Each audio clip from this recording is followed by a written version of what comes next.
one other actually dimension of sort of cultural difference and so forth. We talked about R&Rs. You had the one where you went to Japan. Where else did you go? I went to the Philippines, and that was in conjunction to something else too. And that was early in my stay in Vietnam. I've always had an interest in outdoor survival, backpacking. I mountain climb, I cross-country ski, but when I cross-country ski, I take my pack with me, and I don't come back for a couple days. They sent me to the Philippines to go through jungle environmental survival training at Subic Bay. By the way, it's still there. Subic Bay isn't. Mm-hmm. And if you look up JEST, J-E-S-T, Jungle Environmental Survival Training, the same mountain yards are running it, or the same mountain yards, the same Negritos are running it in the same place and doing the same thing for civilians and anybody that wants to go. And I found that fascinating. I was doing some research the other day on the computer, but we went there and 3 days, and then my R&R followed that. So I don't know, I ended up with somewhere between 8 to 10 days they cut my orders for, because I had my 5-day R&R in conjunction with jungle school and travel and housing and everything else. So I went there, and that was interesting. We were told to bring $2.50, and we figured that was just for meals. Everybody I ran into was an officer that was going to the school, and we got there. They had us meet in Subic Bay, told us when and where, got aboard Dusnaf, they put down the side curtains, and they drove us, and you could tell by the road, they got out of the main basin. We were on a gravel road, and it wasn't really well taken care of, and dust starting to seep in a little bit, and got where we were going, there was this big Quonset hut, and we got out and went in the Quonset hut, and we had really professional presentation for the morning and into part of the afternoon, but we never had lunch. Then they finally said, anybody hungry? Duh. So they had us get back aboard Dusnaf, side curtains down, drove us off. Vehicle stopped, and they call off 4 names. Now, I'm real suspicious. Dusnaf's full. Why do they only want 4 of us? They're going to feed us, right? So the 4 of us get out, and the Dusnaf leaves. And we're looking around, and it's triple canopy jungle, and there's just this 2-track. And as the truck finally clears, here's standing a little native. And he's got 4 bolo machetes in a wooden sheath with about 6 foot of parachute cord on it. He said, $2.50, please. Okay, we cough up $2.50. He shows us how to tie it around our waist, and it hangs real nice on one side. He draws his, cuts a piece of dry bamboo, splits it down, puts a little V in it, takes another piece and starts playing it like a violin. He starts fire. And he's got a green joint of bamboo, splits that one off, puts a bamboo leaf over top, takes some rice out of his pocket and puts it in the joint, bamboo leaf, puts it in the fire. In about 15 minutes, maybe 20 minutes at the most, that we're from time we're dropped off, he's taking another piece of bamboo and splitting it lengthwise, and bamboo has these joints in it, and he's splitting it sideways, and it made like a little trough. And he's opening up this thing, and he's putting some rice and other stuff, and he goes. So we sit down there, and we're eating. Don't know what we're eating. Rice, I know. The rest of it, I don't know. So we're eating.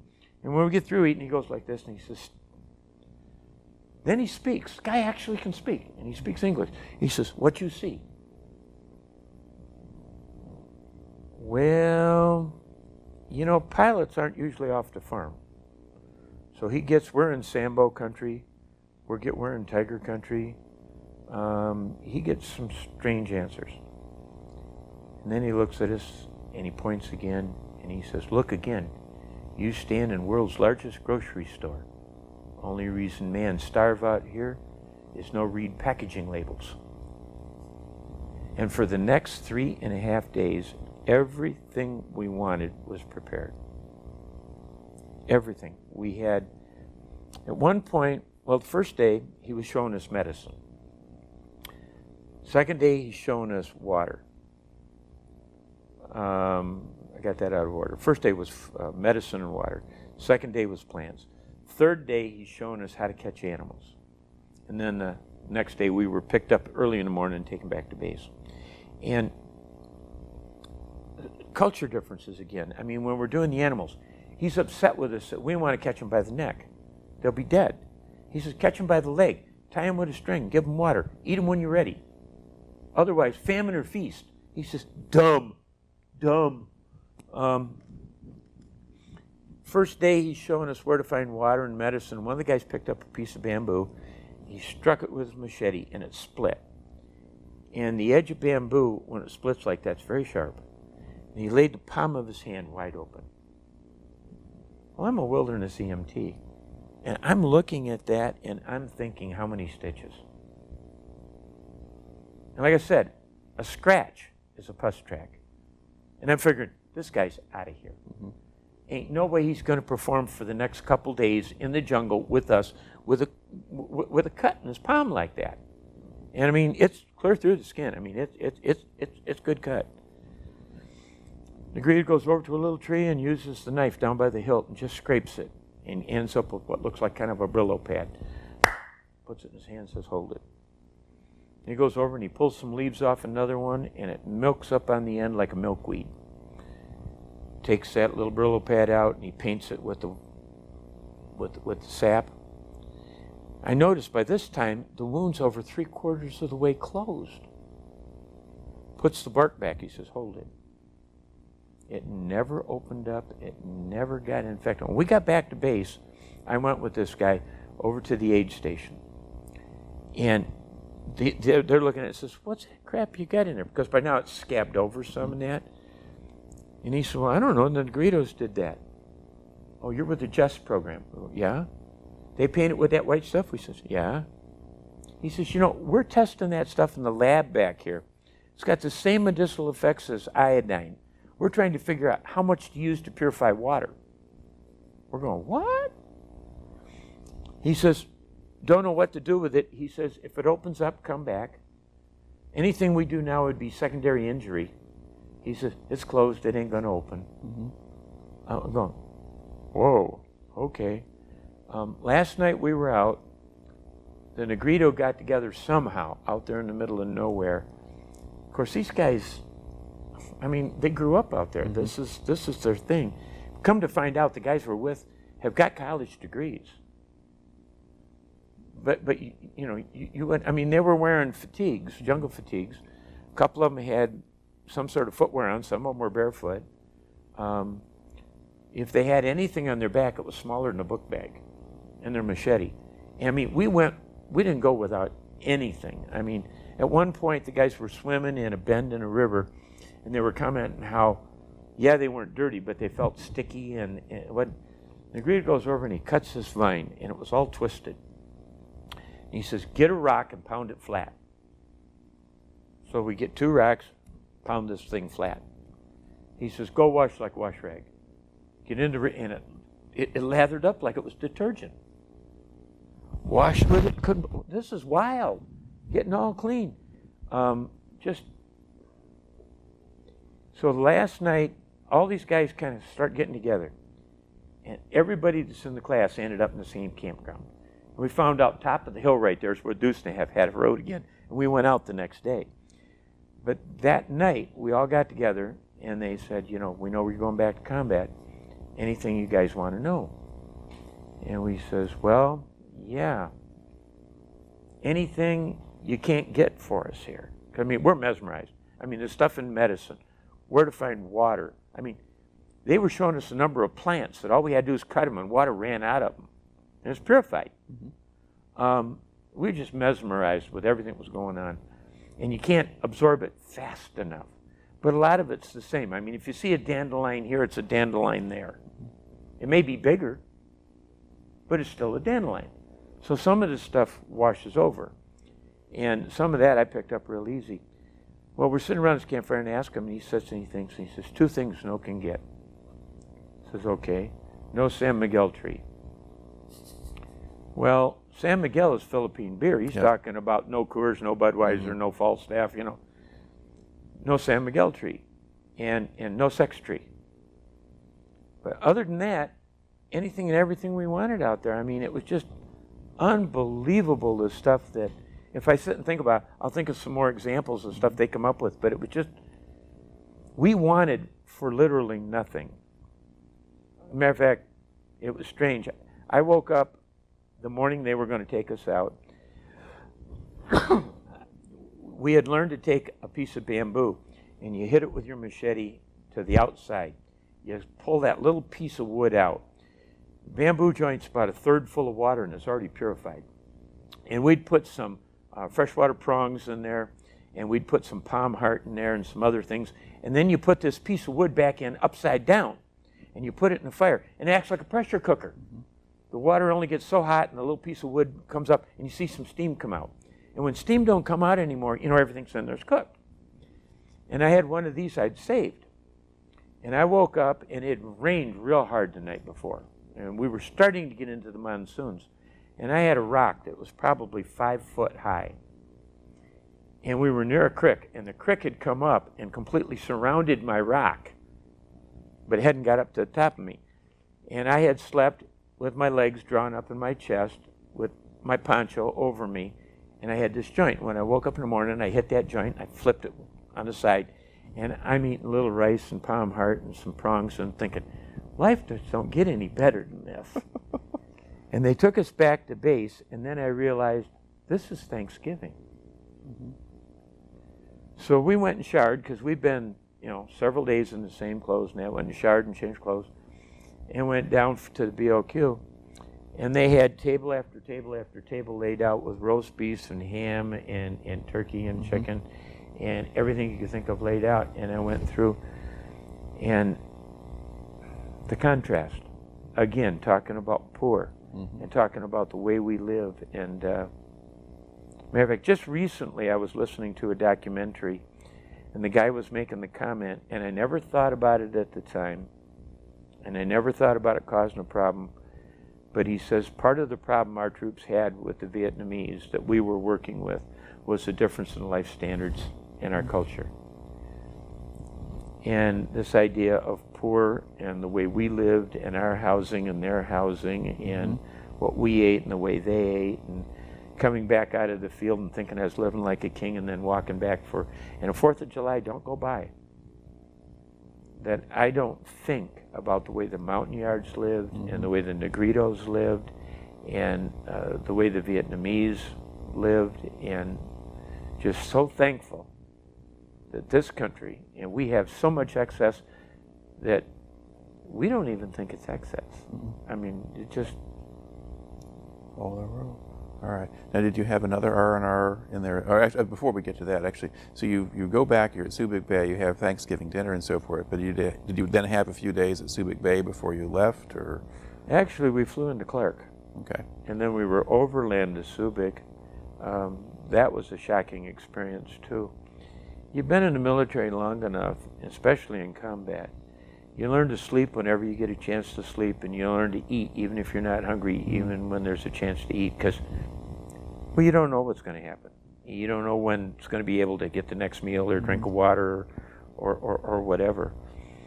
And it was night, and we got aboard this bus, Army bus, typical gray-blue kind of looking thing, and they're going to take us to the next place. And, of course, this is the Philippines, and we came out of Vietnam, so we don't have our guns. We don't have our survival vests. We don't have anything like that. And you got whatever you're traveling with, whether it's a B4 bag or a small duffel or whatever you're traveling with. And we get aboard the bus, and we're traveling, and I'm asleep. And the bus comes to a stop, and I thought, oh, we're where we're going. And I look up, and there's guys coming on the bus in some sort of military uniform. And if I remember, it was a grayish-blue uniform. It wasn't one of ours. Automatic weapons. And I'm feeling for my sidearm. We were at a checkpoint, and they vary them and move them around. But the Philippines were having trouble with Hucks at the time. and they were coming aboard to make sure that these were all Americans on, and this hadn't been a hijacked bus, and there weren't Hucks aboard the bus. And they just kind of walked down, looked around, and walked off, and we were on our way. But that was a few tenths, and I could see it in the eyes of some of the other guys that were there on the bus too. Now, whether they were out of Vietnam or where they were, I don't know. But yeah, that was different. Yeah, I had 5 days.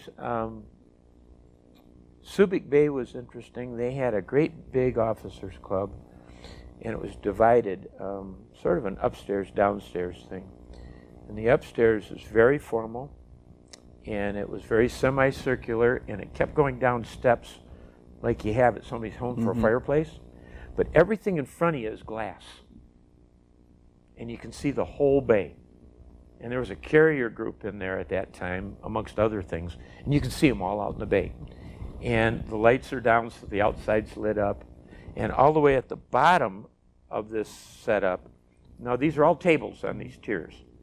And at the bottom is a dance floor and a piano, and a singer comes out from time to time. And several less guys would go down close to the piano and sit down there. And we'd request songs, and that was strange. People just weren't doing that. And we finally got a glass and put it on the piano and started stuffing bills in it. That was strange. Nobody was doing it. And we asked the gal there to sing a couple songs. She didn't know them. And the last night we were there, she knew it was going to be our last night. She got her girlfriend to come over from the NCO club to sing the songs we'd requested that she didn't know. And then she said that she wanted to do a dedication and that her brothers were leaving, referring to us. And she started to try and sing her song, got partway through, had to put the mic down, she couldn't finish. She turned around and collected herself and turned around and tried 3 times. And then just walked away. We never got that response home. Never got it anywhere but there.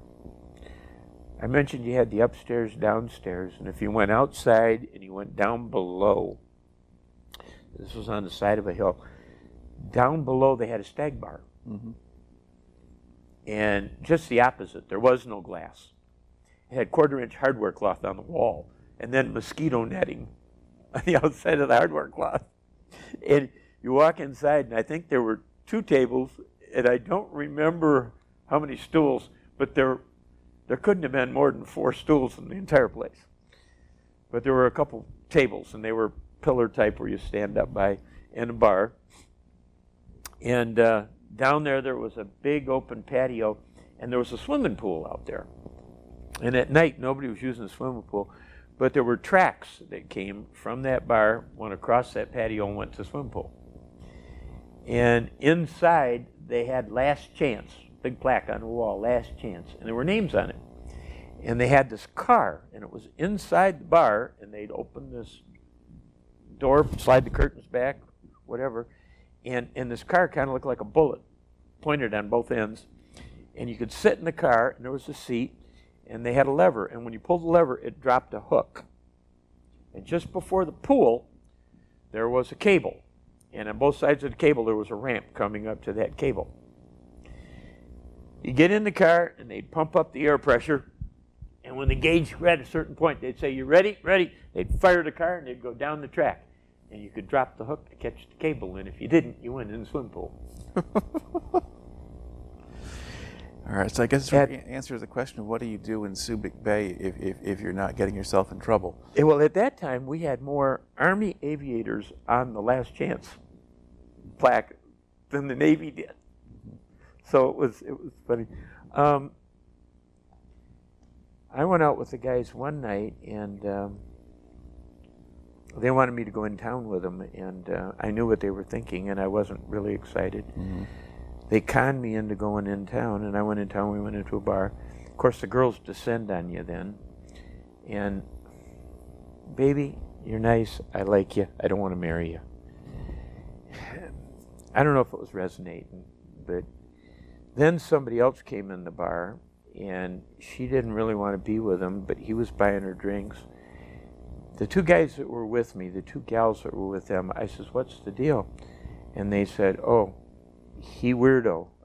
He likes to hurt girls. He burns them with cigarettes and stuff. And I says, what? Well, why doesn't she just leave him alone? Oh, he buys her drinks. She's got to stay with him. What? Well, that's the bar rules. That's the way things go. Now, she wasn't really getting a drink. She's getting tea. Mm-hmm. It looks like a drink, but it's not, you know. And I got to check my drinks because I can order an orange juice and I'll get a screwdriver. And I got to be real careful what I'm getting because I don't drink. And you tell them what you want, but you don't get it. Mm-hmm. And so finally I just said, 2.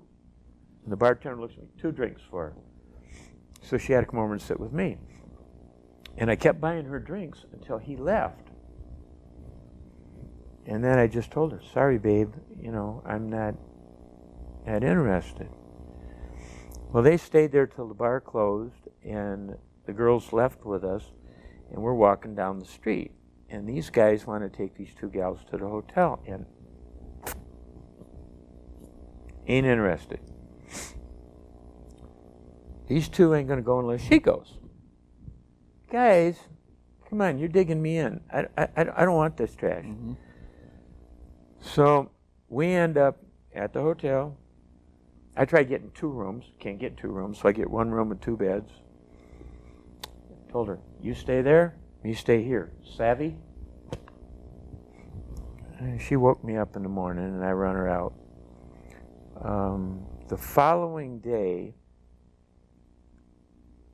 early in the morning, the room in my BOQ opens up. My maid's letting her in. She just sits there in the chair, watching me. And I'm not indicating I'm awake. I'm just... Finally, I says, what do you think you're doing? And she apologizes to me, and I didn't get my money's worth, and she feels bad.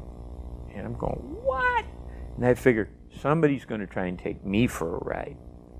But she ends up being a #1 genuine article. Mm-hmm. So I used her for 2 or 3 days. She arranged to pay Mama Son, so she's mine. She doesn't go into work. She doesn't go anywhere. And she was my guide around Subic Bay. And outside Subic, if you go up to the base, they'd have places where they had felt canvases out where you could buy carvings, you could buy stuff like that. I made some comment to her one time I wanted to buy one of them. She says, no, you don't. She says, they crooks. I take you. So she got one of the jitneys, and the jitney is a Jeep over there, and they decorate them with all sorts of big reflectors and lights and all kinds of stuff and use them like taxis.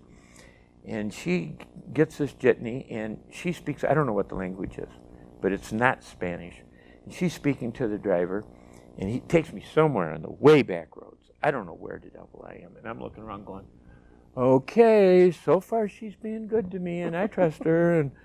And she goes in this place, and for $5, I bought a carving of the Last Supper that's this big in multiple woods. I walked out of there with 3 oil paintings, and I paid $5. Couldn't believe it. Mm-hmm. Another night, I told her, I says, let's go eat and dance somewhere. Well, she's thinking I want to take her back to the officers' club. Well, they ain't gonna let her in. And so she says, I know the place. And she took me someplace again, and it's downstairs, and it's like old caverns, like you think of in France and that, you know. And I'm going, oh shit. And I get in there, and we had surf and turf, and I don't remember what else. I didn't even spend $7. I mean, it was just that way. And one day I says to her, I says, I want to see where you live. And she looks at me funny like. I says, you tell me you got a child. I says, I want to meet your family. And And she looked at me and she started to cry and she says, I don't have family. I says, what? I don't have family. She says she was a maid on the base, and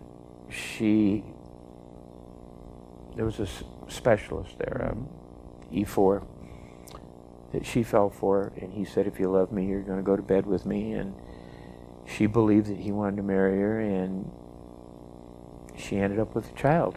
And he left and went back to the States, and she got left. Mm-hmm. Her family, real strict religious, disowned her. Her daddy literally put a stone in the cemetery for her. She ain't alive. She had this jitney take me, and I don't know where we went, but it ended up being 3 or 4 floors. And it's the kind of thing you see on travel logs where you see all the balconies and all the laundry hung from side to side and all over. And we get there, and the driver says something to her. And she starts a fight with the driver. And I'm ready to crawl under anything to get out of the way. People are coming out on the balconies. They're coming out on the street. I mean, they're like lining up 5 to 10 deep around this jitney. And I'm thinking, uh-oh, I'm in big trouble now, you know. I have no clue what's going on. And she and he are in a heated yelling match. Finally, she throws some coins at him. And at that point, everybody around us and in the balconies just start applauding. And her name was Amy. And I said to Amy, I says, what's going on? He tried to charge you way much. He crook. I call him crook. He insists I pay her. He called police. I told him, call the army. She didn't care. And she had it out because, you know, people over there, they haggle for everything. Mm-hmm. And the Americans, the way we are, like at the front gate, I'd have paid probably somewhere between $40 and $50 for the stuff I got for $5. Mm-hmm. No. Says, he got paid fair. He got paid tip, too much. So him crook. Whoa! And I went in this apartment complex, and she had a, I don't know, 1 or 2 year old, and she was living with 2, 3 other girls so they could afford the rent. Mm-hmm. And that was her life. And she's another person I've often wondered about what happened, because Clark Air Force Base, the volcano took over, and then Subic we pulled out of, and there's nothing there. And she has no family. She has no... And are people going to reprisal against her? I wonder about our maids in Pleiku. Mm-hmm. Was there reprisal against them because they worked for the Americans? Okay. I don't know. All right. Now we've been